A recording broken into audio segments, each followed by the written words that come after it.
अस्सलाम वालेकुम हाफिज़ साहब। वालेकुम अस्सलाम व रहमतुल्लाहि व बरकातुहू। तो हाफिज़ साहब आप कैसे हैं? अल्हम्दुलिल्लाह ठीक ठाक हूँ। तो यहाँ सुबह सवेरे कैसे आना हुआ आपका? सुबह सवेरे टहलने के लिए आया हूँ।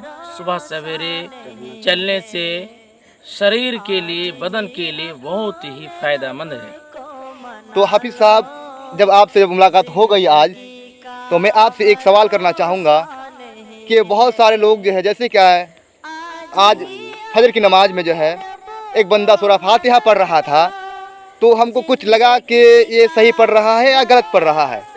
इसलिए मैं आप तो कारी साहब है अल्हम्दुलिल्लाह माशाअल्लाह, आप कारी साहब भी हैं, हाफिज़ साहब भी हैं, इसलिए मैं आपको एक सवाल करना चाहूँगा, सूरह फातिहा पढ़ने का सबसे बेस्ट तरीका क्या है, उसको कैसे पढ़ा जाए, आप थोड़ा पढ़ के सुनाना चाहेंगे? जी, सूरतुल फातिहा नमाज में ख़ास करके फ़र्ज़ नमाज में वक़्फ़ करके करना चाहिए और धीरे धीरे से तजवीद के साथ पढ़ना चाहिए। और कुरान में है वरत्तिलिल कुरआन तरतीला, यानी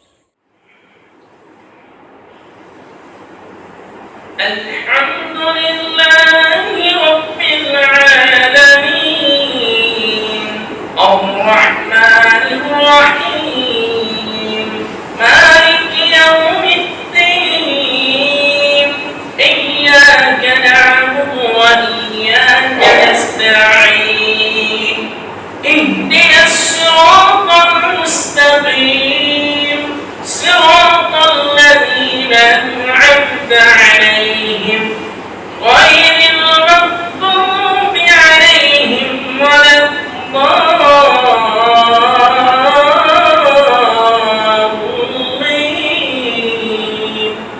आमीन। आज ही अपन रब को मना लो, आज ही अपन रब को मना लो, जिंदगी का भरोसा नहीं।